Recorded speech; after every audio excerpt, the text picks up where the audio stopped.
My name is Angelique, and I've just graduated from college. I'm a newbie at my job, undergoing the standard new employee training, akin to orientation, on my day off.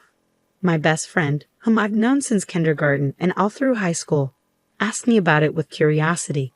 Though we attended the same college, we pursued different majors. She continued on to grad school, so she's keen on my transition into working adult life.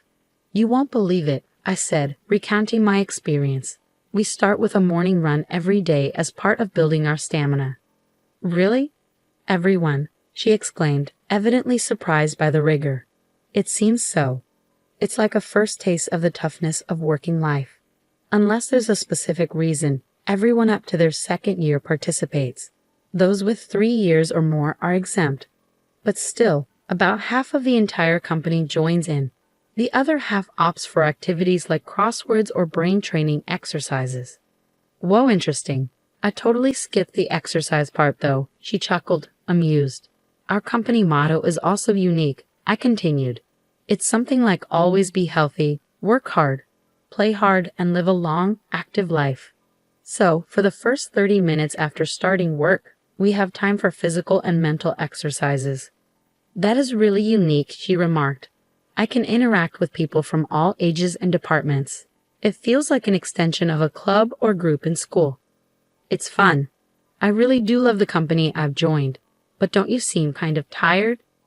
You're really observant, I replied, somewhat taken aback by her sharp observation. Yes, overall the atmosphere at the company is okay. But there is one, if not the only colossal obstacle, a supremely arrogant individual who stands in my way. You want to quit? She asked, concerned. Oh, I see. Just as I thought, you lack determination. I smiled, shaking my head. The woman who is my manager is complaining bitterly on a call with a part-timer who has been absent for a few days. Her loud voice, meant to be heard, seems to be filled with malice, pushing the other person into a corner. The manager, whispered as the queen of damaging sighs, has the destructive power to completely demoralize the person on the receiving end of her tirade, I explained. She's like, I'm taking a break, and then all of a sudden doesn't show up for days, neglecting her duties. And now she says she's quitting.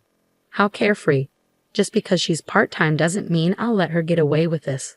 I'll push her to the very end. This goes beyond sarcasm. It's downright terrifying, I continued. The last day the part-timer came in, I noticed her body stiffened, tears welling up in her eyes. What's wrong? Are you okay? I asked. She had been scolded by the manager again. She was trembling as she spoke. It must have taken a lot of courage for her to make this phone call. Since the manager has no choice but to accept her resignation, it would be better to just let her go without any more sarcastic remarks. It's been about a month since I joined the company. Considering that the first week was just going around and learning from all the departments in the company, I've encountered similar situations twice in the short span of 3 weeks, I sighed. It's so inconvenient. She hardly does her work and just drags everyone down. All I'm doing is pointing that out. The manager, secretly referred to as the Empress in the company, always has deep wrinkles between her eyebrows. It takes effort to replace her. It's only natural that she should have the consideration to find a replacement and finish the handover before she quits, right? The tension spreads among the employees present as the manager seeks agreement, I explained. Everyone pretended to be focused on their work, nodding without making eye contact with the manager. However, she caught on. You seem to have a problem, she said, as I recalled the face of the part-timer. I found myself ensnared in the scrutinizing gaze of the Empress. I'll ask you once you receive your salary. You should take responsibility for your work, right? Yes, I replied, feeling the weight of her deliberate question. There seemed to be no other option but to agree, and the manager knew it, directing the inquiry squarely at me. Do you think it's okay to act selfishly in the workplace? She continued. No, but selfishness is the enemy of work, right? I started to argue back, but her loud voice cut me off. In the end, I wasn't allowed to say anything. I regretted my inability to intervene for the crying part-timer and that I simply let the manager have her way. That's bound to stress you out. I'm sorry. I just keep complaining. I was supposed to be bragging about the company, but before I knew it, it was all just one-sided complaints. I lamented to my friend. It's okay, you can't keep things bottled up, and it's not your fault. If you resist too much, you'll be the next target. A manager who mixes up power and authority is the worst. Be careful not to get on her bad side, okay? She warned, offering solace. Thanks, I replied, feeling grateful for her understanding. Then I broached the main topic about the trip. I think I can cover the cost with my part-time job savings from college and my first paycheck. I'm thinking of taking my grandparents to the resort you told me about before. Do you think they'll be pleased? This was the real issue I wanted to discuss. She was well informed about traveling, having done so extensively with her family. Of course. The end is one that even my picky grandmother was completely satisfied with. You can't go wrong, she assured me with a smile. I'm glad. I really want to make it a good memory since we're doing it, I expressed, feeling relieved. I had been planning a trip with my grandparents using the money I had diligently saved up. They were the ones who raised me in place of my parents who passed away when I was young. I wanted to give something back to the two of them who always put me first and supported me, so I had been saving money from part-time jobs since my college days. Seeing my friend smile, my cheeks also relaxed. However, it was Friday afternoon, the day before the trip. I was summoned by the manager and approached her desk. Classify these by category and analyze them. They're documents to be used at the beginning of next week, she instructed, her lips adorned with unusually bright lipstick and a smug smile etched on her face. I blinked in surprise as I saw the pile of thick documents before me. You want me to analyze this by the end of the break? I asked, incredulous. There were several binders, each one incredibly heavy, and they were all disorganized. Just sorting and classifying them alone would likely consume the entire day, let alone analyzing them on top of that. To my bewilderment, the manager responded with a victorious air. I'm glad you understand my orders. You've been ignoring instructions recently, you see.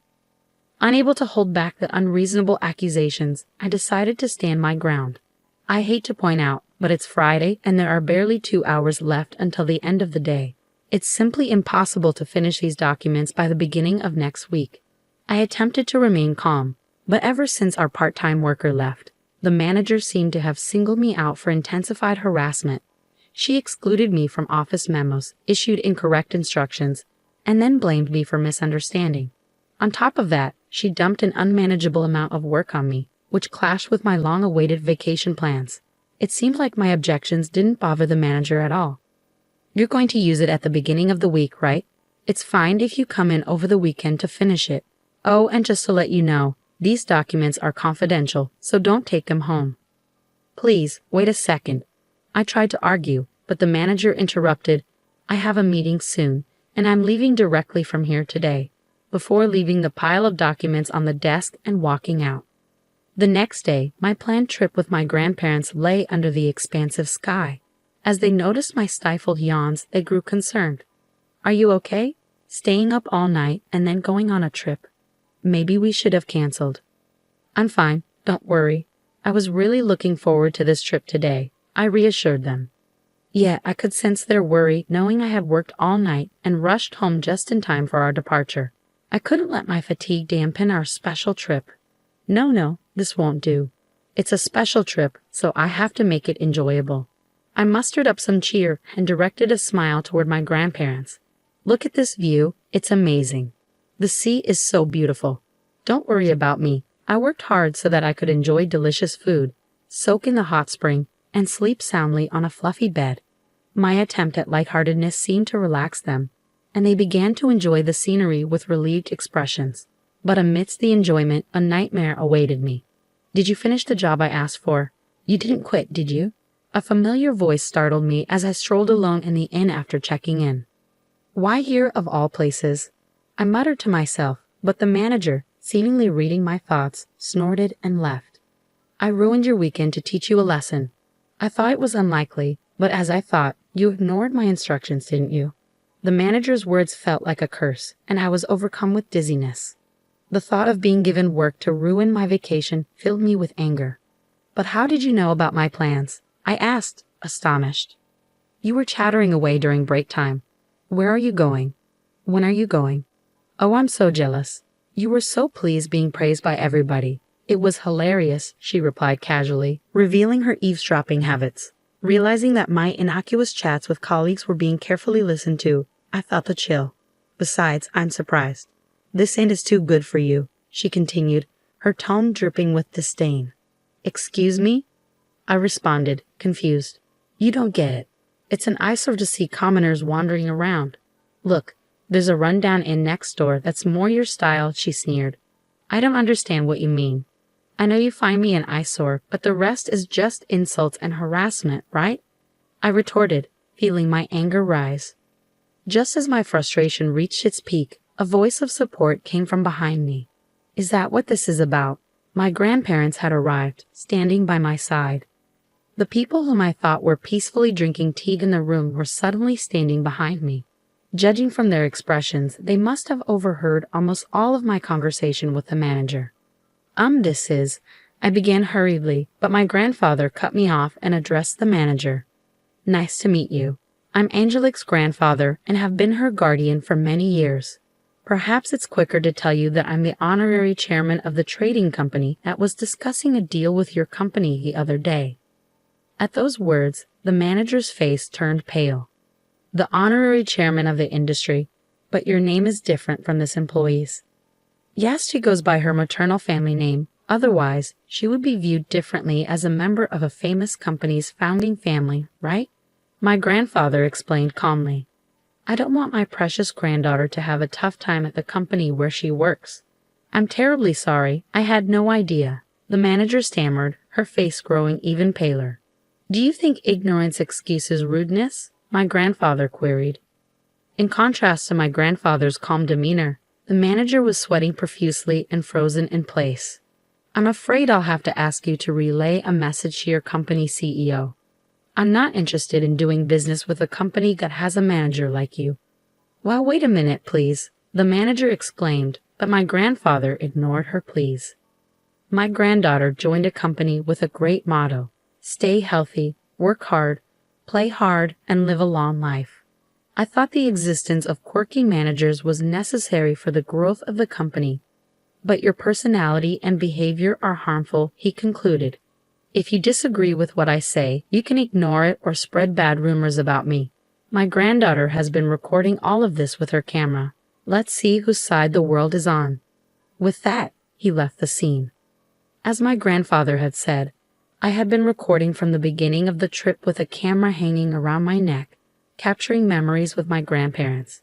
I had forgotten, but the camera was still rolling at that moment. I began, uncertain of how to react. The manager, trembling, tried to cling to my grandfather but was bluntly told, "It's too late now," and collapsed on the spot. "Wait a minute, can't you do something to help?" she pleaded, turning to me for assistance after being coldly brushed off by my grandfather. "I refuse." "You always say there's nothing a newbie like me can do," I retorted, returning the sarcasm she had given me just the other day. Despite my anger, I managed to keep it in check and even flashed a smile. Yeah, I could probably be an actress too, I thought to myself. Then at the start of the week at work, there was an issue with the manager. The executive who led the running club stood tall in our department since the morning. Our company credo is to practice living healthily, working well, playing well, and living a long life. We welcome hard work, but that doesn't mean forcing people to work, especially not if it compromises their physical and mental health.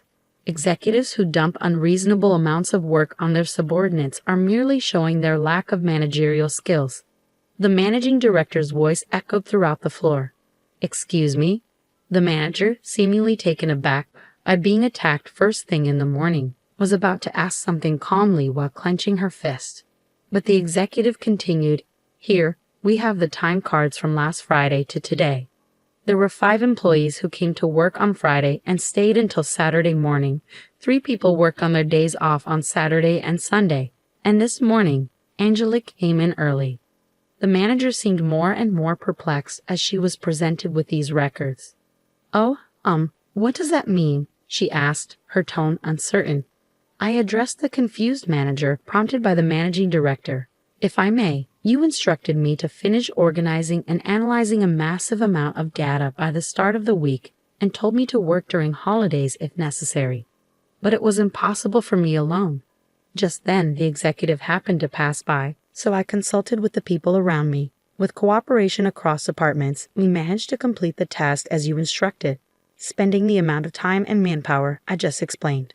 Since the running club members who helped this time were present at the executives' meeting, I took the opportunity to thank them again.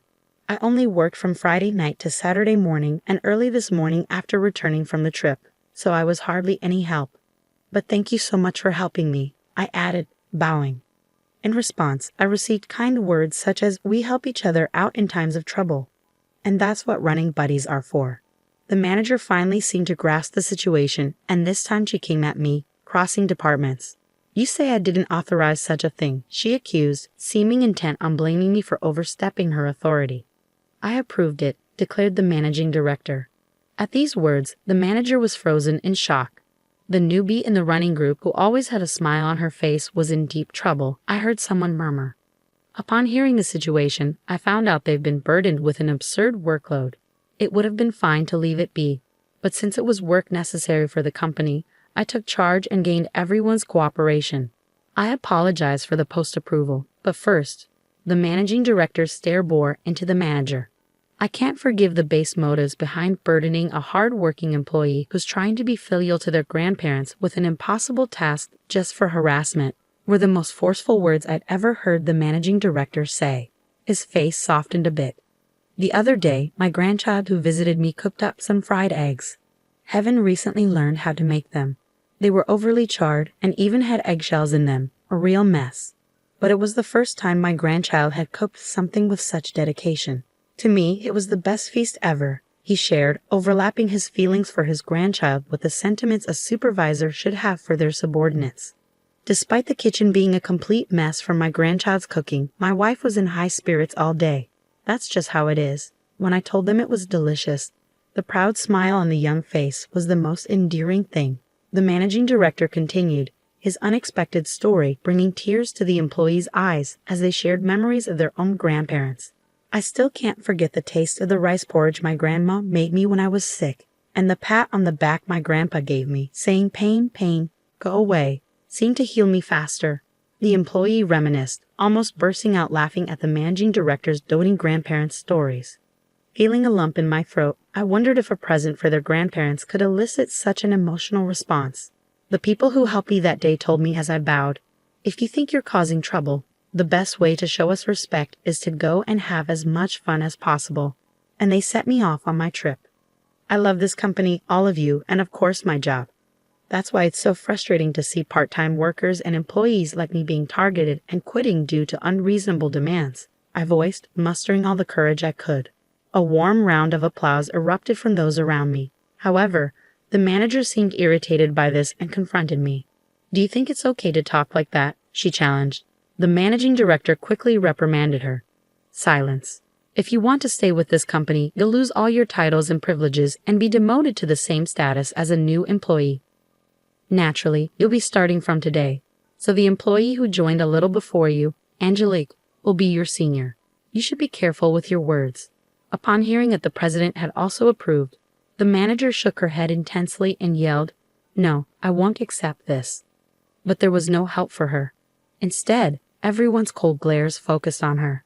"If you don't like it, you're welcome to submit a resignation letter anytime," the managing director concluded. And so the downfall of the manager known as the Empress began. Afterwards, she was literally demoted to a rank-and-file employee. She stuck around the company for a bit, but maybe she couldn't handle the tough treatment she was getting because one day, she just stopped coming in.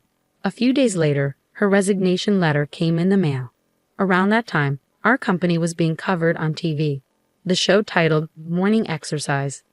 Bonds Beyond Titles was aired, and they even talked about me and my grandparents. I heard later that the viewers loved our company rule: don't tolerate unfairness.